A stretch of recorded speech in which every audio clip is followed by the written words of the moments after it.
저희가 지금 다니엘서 11장 36절부터 45절까지 읽었는데요. 그 이야기의 핵심 인물이 누구다 하는 것은 이미 다 알고 계시죠? 우리가 어제 본문 또 그제 본문 11장에 들어와서 한 사람에게 굉장히 집중되는 것을 볼 수 있어요. 그 사람이 누구냐면 안티오코스 4세입니다. 자, 이 사람에 대한 이야기가 많이 언급되었다는 것, 이것이 우리가 그냥 지나칠 수 있지만 좀 다른 면으로 한번 생각을 해보죠. 성경은 영원한 베스트셀러다 이렇게 말하는 사람들 있잖아요. 뭐 크리스찬 다이제스트나 이런 데서 보면 이 성경에 대한 이야기할 때 이것이 한순간에 잘 팔리는 책이 아니라 아주 오래전부터 지금까지 잘 팔리는 베스트셀러다 그럽니다. 이 베스트셀러란 말은 이 파스트셀러, 아주 빨리 팔리는 책이나 스테디셀러, 꾸준하게 팔리는 것을 이렇게 합해서 베스트셀러라고 합니다. 근데 이 책은 세계 각국에서 많은 사람들이 보는데 만약에 이것이 성경이 아니고 신문이나 방송이라면 그것에 광고를 하려면 얼마나 많은 돈을 줘야 되겠습니까? 신문에 몇 줄 내는 것도 광고비가 비싼 거거든요. 근데 이 안티오코스 4세 이야기가 이 성경에 그렇게 오랜 세월 동안 베스트셀러로 있는 책에 그에 대한 기사가 이렇게 많이, 뭐 지금 몇 절입니까? 20절서부터 45절까지 나온다 하더라도 그렇게 긴 분량의 내용들이 나온다는 것은 굉장히 많이 나온 것이죠. 그리고 이 사람이 뭐 그렇게 중요한 인물처럼 보이지 않는데, 물론 역사적으로는 많이 남는 사람이지만 그러나 뭐 우리들에게 그렇게 호감 가는 인물이 아니잖아요. 그럼에도 불구하고 이 사람에 대한 기사가 많이 언급되어 있는 것은 이 사람이 끼친 영향력 때문에 그렇습니다. 누구에게? 당시 이스라엘 백성들에게. 이스라엘 백성들에게 굉장히 고난과 고통을 준 사람이죠. 이 당시에 헬라가 지배를 했잖아요. 알렉산더 대왕이 그런 제패를 하고 그가 죽은 다음에 그 4명의 왕조가 형성돼 가지고 특별히 동서남북이 있지만 그 북남의 왕조가 지배적인 것을 볼 수 있죠. 그래서 이 시리아를 중심으로 해서 이제는 셀루크스 왕조, 그 다음에 남방 프톨로미 왕조. 그래서 지금 이 안티오코스는 이제 북쪽의 왕조의 사람입니다. 그러니까 그 셀루코스나 프톨로미가 했을 때 벌써 그 시간부터 이제 몇백 년이 지난 거죠. 그러니까 이것이 이제 주전 2세기 때 이야기니까 그냥 그 오랫동안 그 왕들이 주어지면서 그들이 장악하는데 이 사람이 지금 굉장한 힘을 가지고 애굽을 많이 이렇게 쳐부수기도 하고 그랬습니다. 그러다가 지금 기띔의 배, 어저께 말씀드렸죠. 이 로마의 배가 와가지고 그가 그 전쟁에서 승리하지 못하자 그 하프리로 이스라엘로 올라오면서 그냥 이스라엘 사람들을 엄청 괴롭힌 거죠. 이스라엘 사람들을 최고로 괴롭히는 게 뭐예요? 성전을 무시하고 그들이 믿는 하나님을 무시하는 거죠. 그래서 성전에다가 그냥 제우스 신상을 딱 만들어 놓고 그곳에다 절하게 하고 입구에다가는 돼지를 매달아 놓고 이 이스라엘 사람들은 돼지를 부정한 짐승으로 생각하는데 아주 성전에 그것을 걸어 놓고 하나님의 이름을 못 부르게 하고 거기다 절하게 하고 그리고 자기 이름을 아주 그 제우스 신보다 자기가 우월한 것처럼 막 선전하고 하는 사람이잖아요. 그러니까 그 사람에 대한 이야기를 성경이 너무너무 명료하고 디테일하게 이야기하잖아요. 자, 그래서 오늘도 보면 그렇게 말합니다. 36절. 그 왕은 누구예요? 안티오코스 4세입니다. 그 왕은 어떤 모습을 지냈느냐? 자기 마음대로 행하며. 자기 마음대로. 그러니까 자기가 주인인 거예요. 자기가 인생의 주인이고 자기 혼자 주인이 아니라 자기가 지배하고 있는 다스린 모든 사람들에게 자기가 주인 행세를 하면서 모든 것을 자기 마음대로 합니다. 그리고 하는 그 행동이 스스로 높여 모든 신보다 크며 비상한 말로 신들의 신을 대적하며 형통하기를 분노하심이 그칠 때까지 하리니. 자, 스스로 높이는 겁니다. 하나님이 인정하는 사람이 아니잖아요. 스스로 높여요. 스스로 높이고 높다고 합니다. 뿐만 아니라 스스로 크다고 생각하죠. 37절. 그가 모든 것보다 스스로 크다 하고 스스로 높다고 하고 스스로 크다고 생각하는 겁니다. 그 생각이 어떤 삶의 모습으로 드러나잖아요. 그러면서 그가 많은 전쟁을 합니다. 전쟁을 엄청나게 많이 하잖아요. 예, 특별히 남쪽에 있는 애굽과 그리고 자기과의 전쟁, 그리고 그것도 양이 안 차니까 이쪽 반대쪽으로 유럽 쪽으로도 가고, 그리고 마지막 그가 최후의 죽기까지는 이제 이미 페르시아를 이긴 것이 헬라였잖아요. 그래서 또 이미 그 전쟁 이겼던 페르시아를 더 꽉 잡기 위해서 페르시아로 갑니다. 군사들을 이끌고 그런 사이에 장군에게 시켜가지고 완전히 그냥 이스라엘을 그냥 침몰시키려고 지시를 내렸는데 그 사람이 그 전쟁에서 마카비 형제들에게 져요. 그러니까 그 소식을 듣고 그냥 합병으로 죽죠. 이 앙쿠스 4세가. 그러니까 최후가 그 오늘 본문에도 나오지만 그의 최후가 어땠다는 것을 말씀하고 있어요. 자, 그러면서 이 사람은 자기 소유로 모든 것을 만들기 위해서 전쟁을 하고 39절에 나오는 얘기입니다. 그리고 사람들을 해유하죠. 39절. 그는 이방신을 힘입어 크게 견고한 산성들을 점령할 것이요. 그를 안다는 자에게는 영광을 더하며 여러 백성을 다스리기도 하며 그에게서 뇌물을 받고 땅을 나눠주기도 하리라.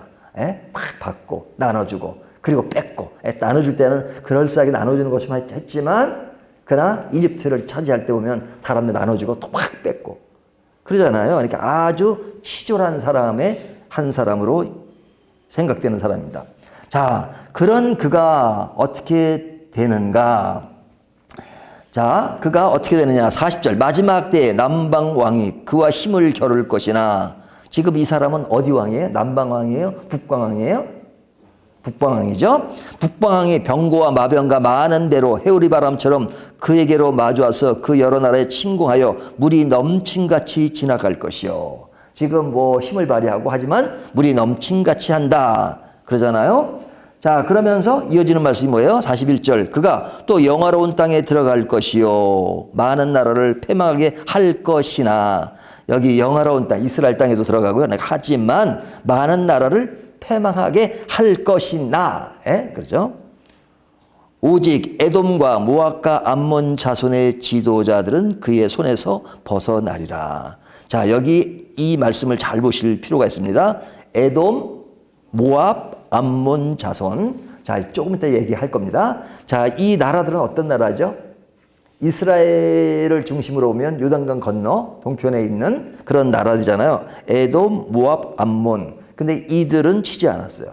이들인 그런 그 사람에 대해서 안티오코 4세에 대해서 호의적인 태도를 취했다 하는 것이죠. 그러니까 자기에게 호의적인 태도를 취하는데 굳이 칠 필요가 있느냐 하는 그런 의미로 이 말씀을 하고 있잖아요. 자, 그러면서 이제 40절. 그가 여러 나라들의 그의 손을 펴리니 애굽 땅도 면하지 못할 것이니.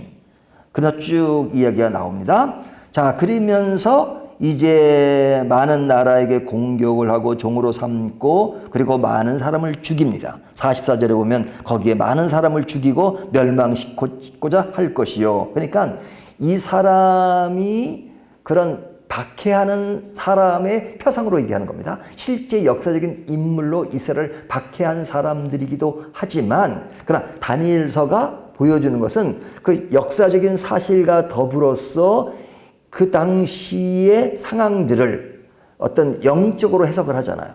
그러니까 그 미가엘 천사가 나오고 가브리엘 천사가 나오고 이것이 하늘에서 전쟁이 있는 것으로 묘사하고 있잖아요. 오늘 본문도 12절에 보면 그렇게 나옵니다. 12절 1절. 그때 내 민족을 호위하는 큰 군주 미가엘이 일어날 것이요. 그 환란이 있으리니. 이것은 그런 하늘나라에서 이루어지는 것으로 묘사를 하고 있잖아요. 그러니까 이 사람은 시대적인 왕이기도 하고 사람들을 못 살게 군 핍박의 사람이지만 그 사람의 그런 모습을 그런 그리스도인을 적대하는 어떤 적 그리스도의 표상으로 이야기를 하고 있단 말이죠.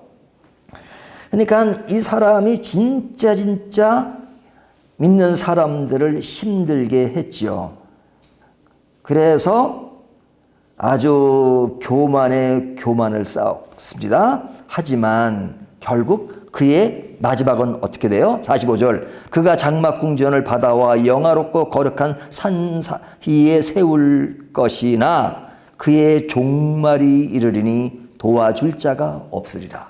예, 마지막 어떻게 돼요? 도와줄 자가 없고 조금 전에 말씀드린 것처럼 그는 그렇게 큰 힘을 가지고 많은 사람들을 죽이고 나라를 차지했지만 그러나 도울 자가 없었다 라고 성경은 예언하고 있잖아요. 그러니까 그의 최후가 사실은 뭐 그렇죠. 근데 뭐 이 사람만 그러나요? 우리가 이 다니엘서에 나오는 나라들이 몇 나라죠? 특히 크게 언급된 나라가 바벨론부터 시작하잖아요. 바벨론, 자, 바벨론의 느부갓네살 왕부터 시작합니다. 그리고 벨사살 왕, 자, 그들이 어떻게 됐어요? 뭐 느부갓네살 왕은 뭐 동물 같은 수준에 내려가서 7년의 세월을 보내기도 하고, 그리고 그 뒤에 나오는 벨사살 왕, 바로 그냥 글씨가 나오는 날 그날 죽잖아요. 그리고 바벨론은 누구에게 망해요? 페르시아에게 망하잖아요. 자, 페르시아에 나오는 그 왕들, 그런 사람들이 뭐 예를 들면 다리오나 또 고레스 왕, 뭐 그런 사람들의 이야기가 나오지만, 그러나 그 사람들이 뭐 그렇게 역사적으로는 한 인물로 장식되지만 그러나 크지 않아요. 그리고 그들이 어떤 교만했던 이야기를 많이 했단 말이죠. 그리고 이제 그리스가 장악한 알렉산더 대왕 같은 경우는 33세에 죽고 엄청나게 교만했죠.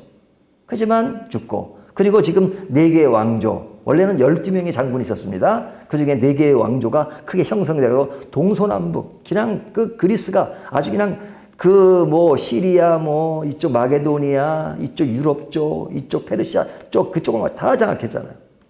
장악해가지고 그들이 큰 힘을 발휘하는 것 같지만 결국은 어떻게 됐어요? 다 여기 안티오쿠스 4세처럼 다 그의 종말이 좋지 않았단 말이죠. 이것이 뭐냐? 세상에 큰 힘을 가지고 자기들이 신처럼 행세하지만 그들은 그래서 교만했고, 교만한 결과가 어떻게 됐느냐? 그것은 비참했다는 겁니다.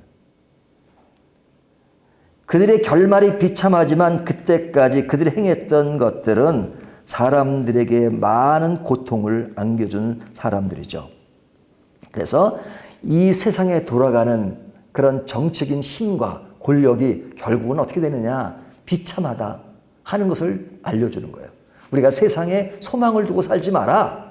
소망을 두면 있는 사람에 의해서 뭔가 되고 또 내가 힘이 있을 때는 뭐가 되는 것 같지만 하나님을 주인으로 모시는 삶이 아닌 이 세속적인 삶의 경과는 이렇게 종말이 아름답지 못하다 하는 것을 이야기한다. 그러면서 세상의 모든 것들은 영원한 것이 없다. 그래서 이 다니엘서 처음부터 시작해서 뭐 느부갓네살 왕의 그 신상을 보고 한 것, 뭐 금, 은, 노, 뭐 철 나오지만 그냥 뭐가 팍 부셔버리잖아요. 내 짐승이 올라오지만 그것도 다 멸망해 버리잖아요. 그래서 그들의 어떤 세상의 힘이라고 하는 것은 사실은 별것이 아니다라는 것을 이야기하는 겁니다. 하지만 그런 별것이 아니라고 이야기하지만 그런 상황 속에서 고통을 당하는 사람들의 모습은 너무너무 힘든 것이죠.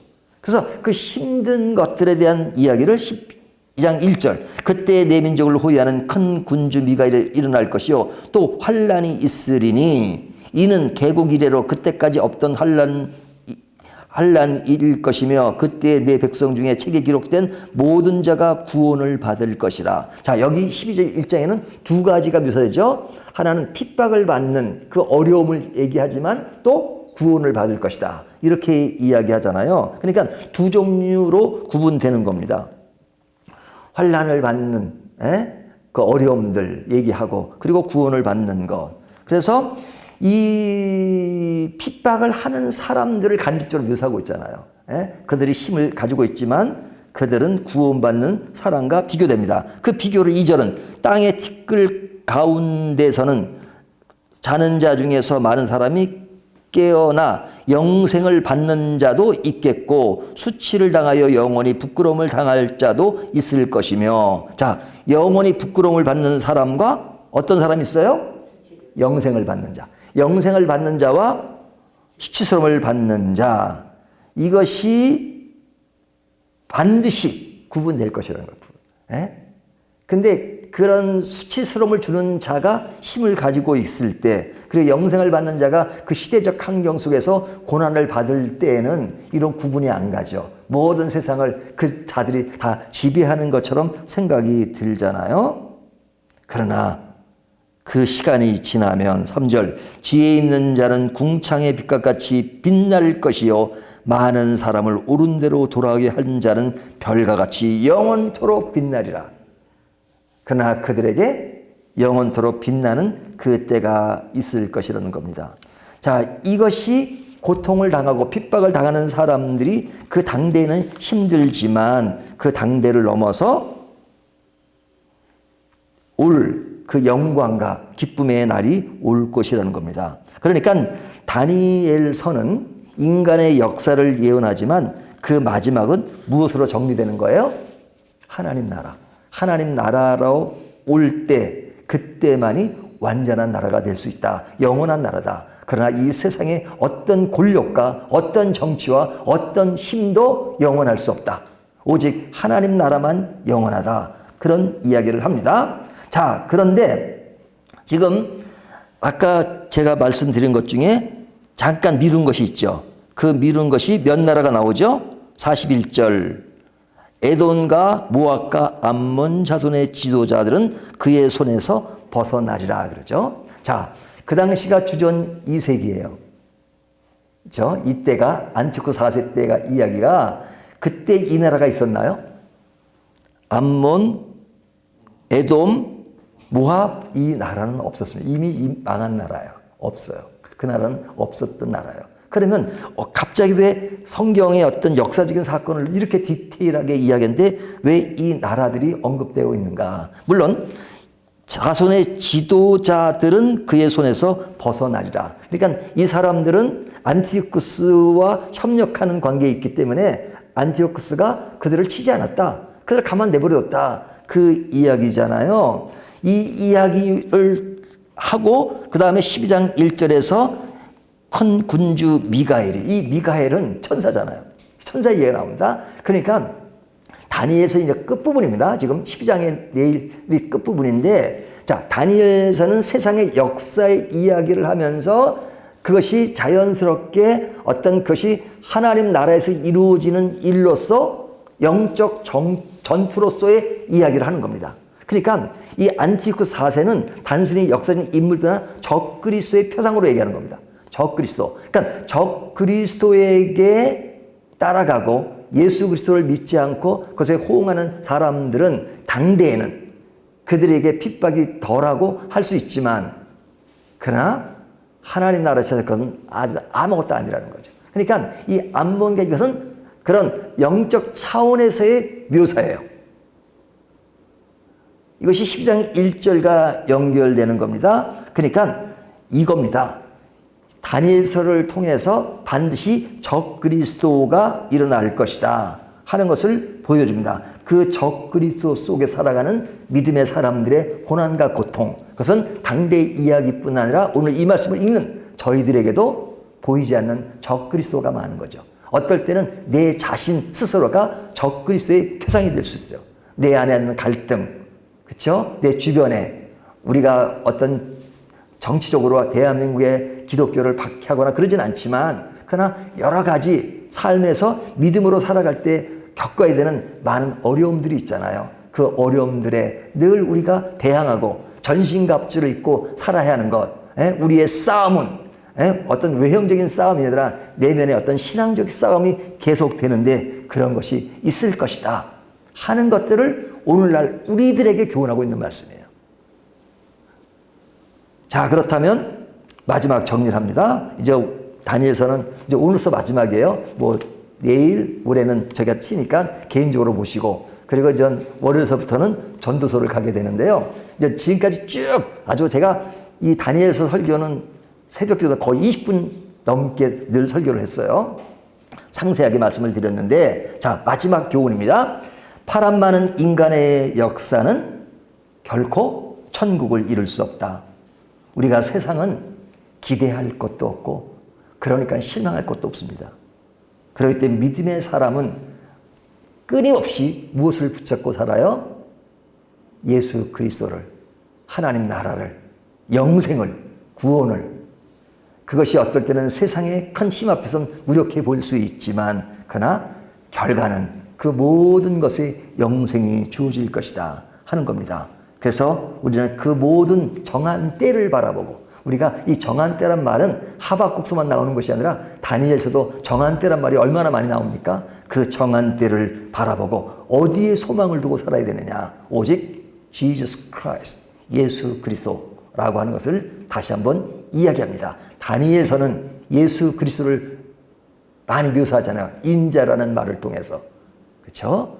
인자, 그분이 오신 예수 그리스도를 통해서 오늘도 내일도 내 마음속에 그리스도로 함께 살아가는 그 삶 속에서 세상의 풍파를 따라가는 것이 아니라 영원한 나라를 바라보면서 그래서 누리는 기쁨이 진정한 행복과 기쁨이다 하는 것을 더 맛보며 그 안에서 기쁘고 감사하게 살아가시를 주님의 이름으로 축원합니다.